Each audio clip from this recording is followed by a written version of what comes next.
Very good. All right. Now let's get kind of in the more of the day in the life of Barry Eisler, writer. Okay.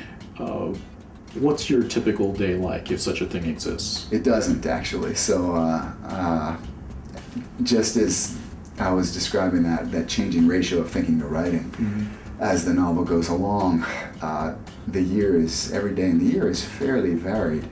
I guess with two exceptions. The book tour is not varied at all, really. I mean, it's a forced march. It's a grind. Right. It's people say, oh, you really travel all around the country? I mean, it sounds like so much fun. It is fun, but as a friend of mine once said, well, I like beer, but I don't want to drink it from a fire hose. So that's what the book tour feels like. A fun thing that's coming at you at 500 miles an hour every day for a month or even 2 months. So. And then as the deadline approaches on a new novel, a certain routine will definitely set in where I'm excluding almost everything else, every distraction, and focusing every day on writing. But other than that, it varies a lot. There's a lot of promotion. People don't realize that coming in. I would say, well, I used to be a lawyer, so I used to bill for my hours. If I still billed for my hours, probably in a given year I would be billing about 80% of my hours to promotion, 20% to writing, which is pretty astonishing, isn't it? Yeah, that is. Yeah, especially since I call myself a writer and not a promoter or salesman, right? We writers define ourselves by the thing that we do 20% of the time. Not everybody promotes as much as I do. I think I'm on the, I would consider myself to be one of the extremes. My friend Joe Conrath, J.A. Conrath, is also just a maniac promoter, genius for promoting. And anyone who's listening, if you're interested in writing, go to Joe's blog, jaconrath.com, Conrath with a K. Joe is one of the smartest guys in the business. His books are hilarious and scary and fun and highly recommended, but my God, on top of that, this guy really knows the business. So other than Joe, I probably promote about as hard as anyone I know in the business, and maybe harder. So, but even so, if you want to succeed in writing and being a novelist, then you should probably expect to spend no less than half your time promoting. If you're spending less than half your time, you might hit it big. I mean, lightning can strike, but you're lowering your chances of hitting it big. You're starting to depend a lot more on luck than I'm comfortable in doing. Well, one of the things that amazes me is that you're so prolific on Facebook and Twitter. I mean, where do you find the time? It's green tea. Green tea. So, well, I don't know, actually. It's a good question. It's really gotten hard.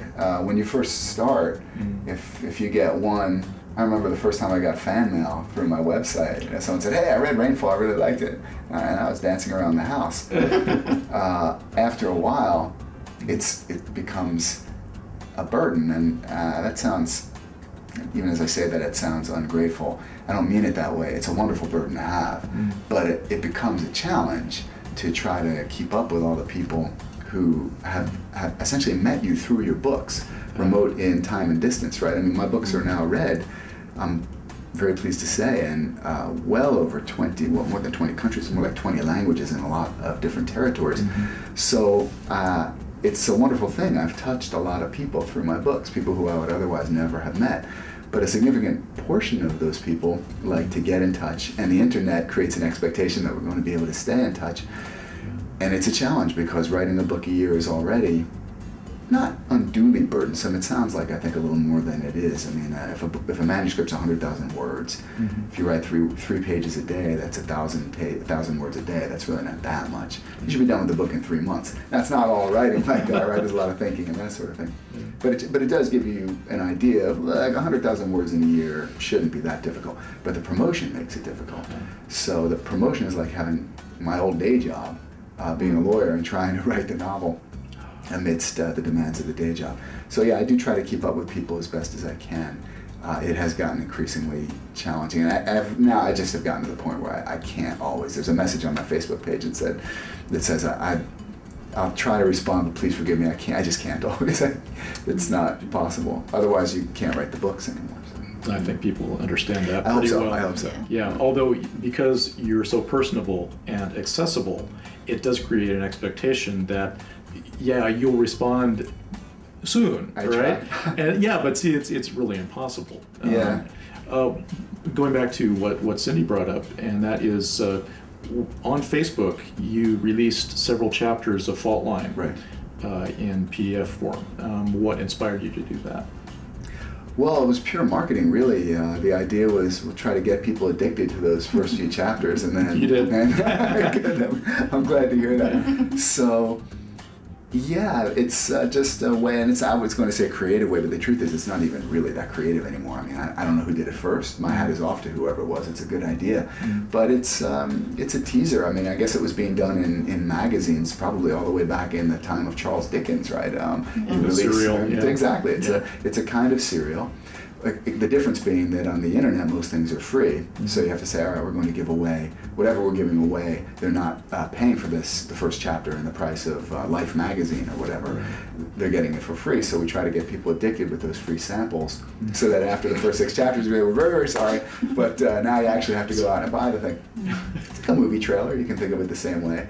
Something that makes it. I mean, we were talking about Star Trek a little while ago. I first saw the teaser trailer for the new Star Trek movie. I think it was 2 years ago. They must have, something happened along the way with the movie. The release date must have gotten delayed because 2 years is a long stretch even to have a teaser trailer. But the teaser was brilliant. I loved it. And I said, oh my God, and I was a Trek fan when I was a kid, so I couldn't wait to see this movie. And then they rolled out at least 2 new trailers. Till by the time I saw that second trailer, I was just so hot to see this movie. By the way, great movie. So really enjoyed it. They did a terrific job. So this is the same kind of thing, except you use different tools. With a movie, you can cut some of the video, and now you've got a 2 or 3 minute trailer. With a book, what do you have? Various things, but for the most part, sample chapters. So that's what we were trying to do. And if it worked, I'm glad. Okay. In all of this, the many years you've been writing, what's the hardest professional lesson you've had to learn? Great question. Hardest professional lesson. Man, why is nothing coming to mind? I don't think, it must be because there was nothing that stood out. I've learned, I guess, a long, steady stream of relatively small lessons that have added up in my mind. And all of those, by the way, are on my website, BarryEisler.com. So again, for all your writers out there, www.barryeisler.com, there's a section called For Writers. Everything that I have learned the hard way in the business is now available for free on my website. It's everything I wish I had known when I was starting out and had to learn the hard way, so it's useful information. So, but none of these things I would say stands out on its own. Initially, I didn't realize how much promotion was going to be involved. So about after the first year I was published, that was a good year. In fact, as an anecdote, I can tell you how good it was. I mean, I was training in jiu-jitsu at the time for 2 or 3 hours a shot, 3 days a week. And I know I don't have time for that anymore, but it was nice what was going on. And I really had no stress in my life. I had a book deal for the next book. The advance for the first one was good enough so that we're making a living, everything was good. The second book is going well. I mean, it was really just paradise.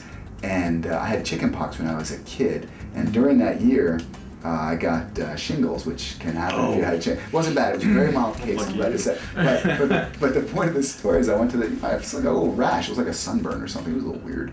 So I went to the doctor, and he looked at it, diagnosed it instantly, because it was just classic. It was mild, but just a sort of rash along my left shoulder. He said, oh, you had chickenpox? Yeah, it's shingles. We don't even need to go any further. And I said, well, but why would why did this happen? He said, well, you know, it happens a lot of times if your immune system gets depressed, like if you've been taking if you're on chemotherapy. I'm like, no, you know, if you have AIDS, no. And so he ran through these possibilities, none of which applied. And he said, or you're probably just stressed, and stress can cause it too. And I said, no, I have no stress in my life. And I said, I'll bet you tell that to everyone. If you run out of possibilities, you go, it's probably stress. Everybody's got stress. And so they say, oh yeah, it must be the stress. You know, it's like when a fortune teller says, I think you financial concerns. I was like, there's no financial concerns. It's always going to work. Stress, you know, we're done. And I said, but I have no stress in my life. So anyway, it's still the mystery diagnosis.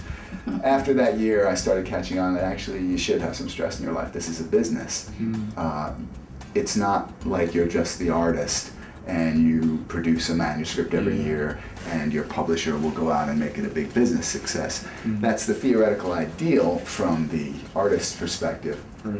But it doesn't work that way in the real world, nor should it really, because the truth is if you're selling your art, you're not just an artist, you're now a business person, and you're now the CEO of a company. It might be a small company.